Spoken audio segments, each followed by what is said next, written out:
Hi guys, welcome to விஷோ info. Kachori recipe எப்படி செய்கிறதுன்னு பார்க்கலாங்க. வீடியோக்குள்ளே போகிறதுக்கு முன்னாடி நீங்கள் இன்னும் நம்ம சேனலில் சப்ஸ்கிரைப் பண்ணுங்கள். அப்படியே பக்கத்தில் இருக்கிற பெல் ஐக்கானை கிளிக் பண்ணுங்கள். அப்போ தான் நான் போஸ்ட் பண்ணுற வீடியோ எல்லாத்தையும் நீங்கள் உடனே பார்க்கலாம். வீடியோக்குள்ளே போகலாங்க.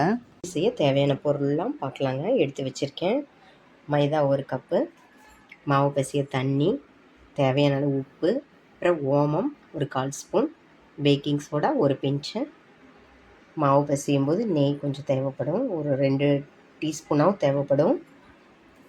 அதுக்கப்புறம் உள்ளே ஒரு ஸ்டஃப் வைக்க போகிறோம். அந்த ஸ்டஃப்புக்கு பாசிப்பருப்பு ஒரு அரை மணி நேரம் ஊற வச்சுருக்கேன்.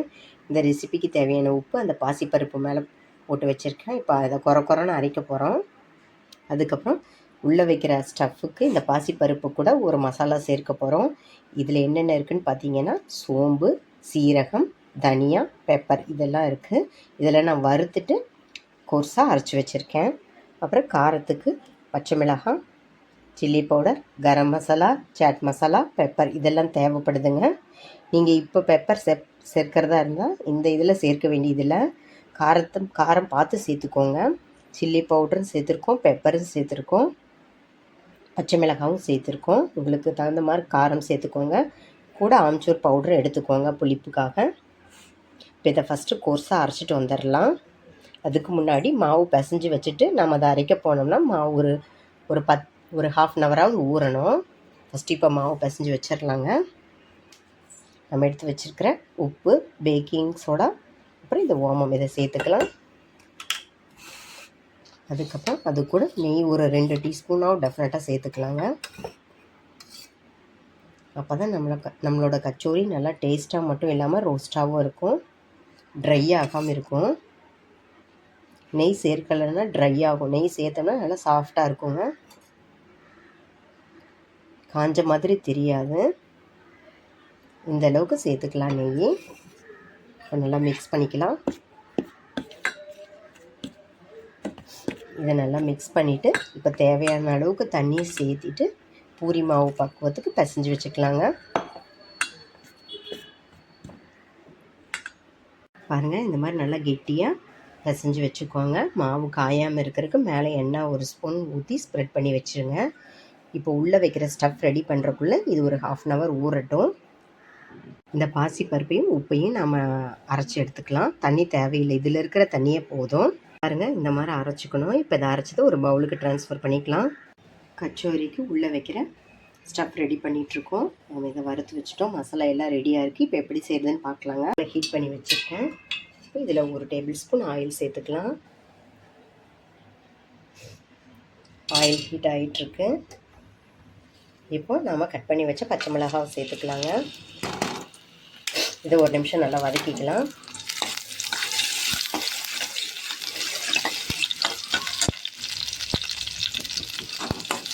இது வதங்கின உடனே அடுத்தது நம்ம எடுத்து வச்சுருக்கிற பவுடர் மசாலா, வறுத்து பவுட்ரு பண்ணி வச்சுருக்கேன். சோம்பு, சீரகம், தனியா அதை சேர்த்துக்கலாம்.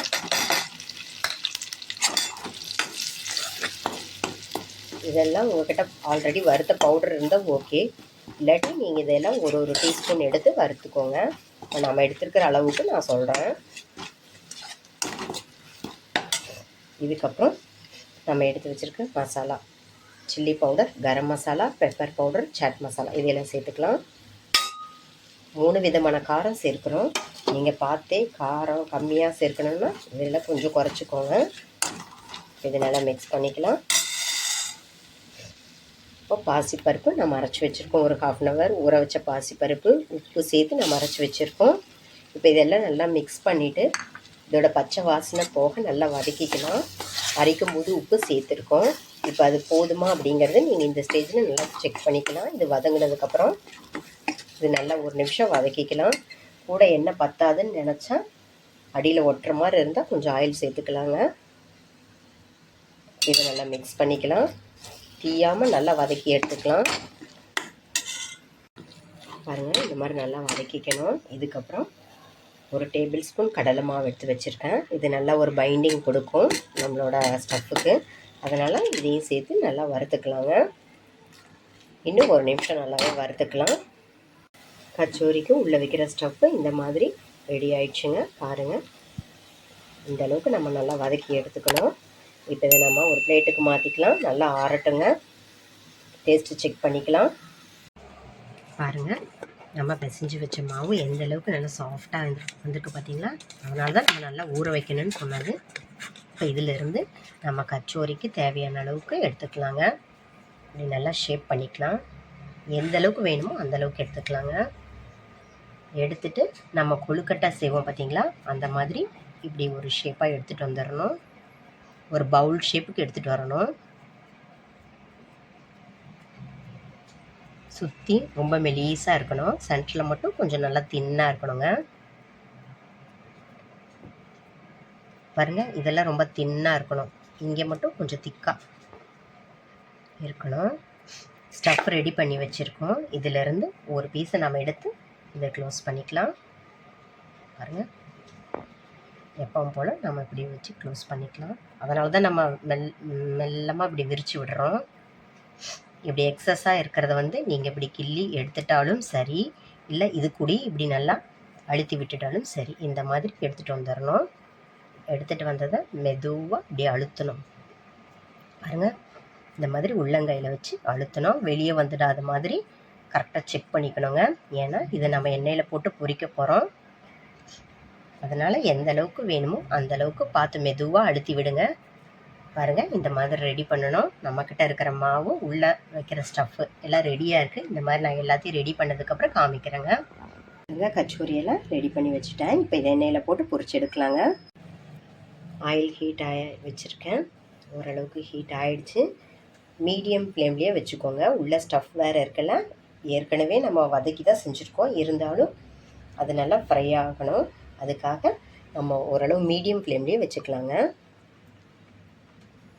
பாருங்கள், லைட்டாக பபிள் வர ஆரம்பிக்குது. இந்த மாதிரி ஸ்டேஜ்லேயே நம்ம சேர்த்துக்கலாம். நம்ம வச்சுருக்கிற எண்ணெய்க்கு தகுந்த மாதிரி சேர்த்துக்கலாங்க. ஏன்னா திருப்பி விட இடம் வேணும். மெதுவாக இதை ஆயிலில் தள்ளி விட்டுக்கலாம். பார்த்தீங்களா, இந்த அளவுக்கு தான் பிடிக்கும் நம்ம வச்சுருக்கிற ஆயிலுக்கு. மெதுவாக வேகட்டுங்க. பார்க்கலாம், கொஞ்சம் வெந்ததுக்கப்புறம் நம்ம திருப்பி விடலாம். பாருங்கள், பூரி மாதிரி நல்லா உப்பி வருது பார்த்தீங்களா? இந்த மாதிரி இருந்தால் கரெக்டாக இருக்கும். மற்றபடி மெதுவாக ஸ்லோவாக தான் இது ரெடியாகும். ஜாஸ்தி ஃப்ளேம் வச்சிடாதீங்க. உள்ளே நல்லா வேகாத மாதிரி இருக்கும். மேலே மட்டும் டக்குன்னு வெந்துடும். கொஞ்சம் டைம் கொடுங்க. நல்லா கோல்டு கலராக எடுத்துடலாம். பார்த்தீங்களா, உள்ள ஸ்டஃப் கொஞ்சம் ஓப்பன் ஆகிடுச்சு. அது மெதுவாக இப்போ திருப்பி போடுங்க. நீங்கள் ரொம்ப ஃபாஸ்ட்டாக செஞ்சிங்கன்னா எல்லாம் அடியில் வந்துடும். இன்னும் ஒரு நிமிஷம் வேகட்டும், பார்க்கலாம். நம்மளோட கச்சோரி ரெசிபி ரெடி ஆகிடுச்சு. இது ஒரு பிளேட்டுக்கு ட்ரான்ஸ்ஃபர் பண்ணிக்கலாம். இந்த அளவுக்கு வரணும். கச்சோரிக்கு ஒரு கார க்ரீன் சட்னி ரெடி பண்ண போகிறோம். அதுக்கு தேவையான பொருள்லாம் பார்க்கலாம். புதினா, கொத்தமல்லி, புளி, பூண்டு, இஞ்சி, உப்பு, பச்சை மிளகாய் இதெல்லாம் எடுத்து வச்சுருக்கேங்க. இதெல்லாம் ஒரு மிக்ஸி ஜாருக்கு மாற்றிக்கலாம். எல்லாத்தையும் மிக்ஸி ஜாருக்கு மாற்றியாச்சு. தேவையான அளவுக்கு தண்ணி சேர்த்துக்கலாம். நிறையா ஊற்றிடக்கூடாது. இப்போ நம்ம அரைச்சிக்கலாம். தண்ணி ஊற்றி நல்லா ஸ்மூத் பேஸ்ட்டாக அரைச்சாச்சுங்க. இப்போ இது ரெடியாக இருக்குது. இப்போ நான் இதை ஒரு பவுலுக்கு மாற்றிக்கிறேன். க்ரீன் சட்னி ரெடியாக இருக்குங்க. அடுத்தது ஒரு ஸ்வீட் சட்னி ரெடி பண்ணிக்கலாம். அதுக்கு நமக்கு தேவையான அளவு டேட்ஸ் எடுத்து வச்சுருக்கேன். புளி எடுத்து வச்சுருக்கேன். புளியை ஒரு 10 நிமிஷம் சுடுதண்ணியில் ஊற வச்சு எடுத்து வச்சுருக்கேங்க. வெல்லம் எடுத்து வச்சுருக்கேன். இது கூட ஒரு பிஞ்ச் உப்பு சேர்த்துக்கலாம். உங்களுக்கு காரம் பிடிக்குனாலும் இதுலேயும் கொஞ்சம் காரம் சேர்த்து அரைச்சிக்கலாம். நான் முழுக்க ஸ்வீட்டு, இந்த ஸ்வீட் என்ஹான்ஸ் பண்ணுறதுக்காக கொஞ்சம் உப்பு மட்டும் சேர்த்து நான் அரைக்க போகிறேங்க. இதை இப்போ மிக்ஸி ஜாருக்கு மாற்றிக்கலாம். பேரிச்சம்பழம், உப்பு, புளி, இந்த வெல்லம், இதை மூணையும் நம்ம மிக்ஸி ஜாருக்கு மாற்றிக்கலாங்க. பாருங்கள், இந்த மிக்ஸி ஜாருக்கு மாற்றியாச்சு. தேவைப்படுற அளவுக்கு தண்ணியை சேர்த்து ஸ்மூத் பேஸ்ட்டாக அரைச்சி எடுத்துக்கலாங்க. ஸ்வீட் சட்னி நல்லா ஸ்மூத்தாக அரைச்சாச்சுங்க. இப்போ இது ஒரு பவுலுக்கு ட்ரான்ஸ்ஃபர் பண்ணிக்கலாம். பாருங்கள், ஸ்வீட் சட்னி, க்ரீன் சட்னி ரெண்டுமே ரெடி ஆகிடுச்சுங்க.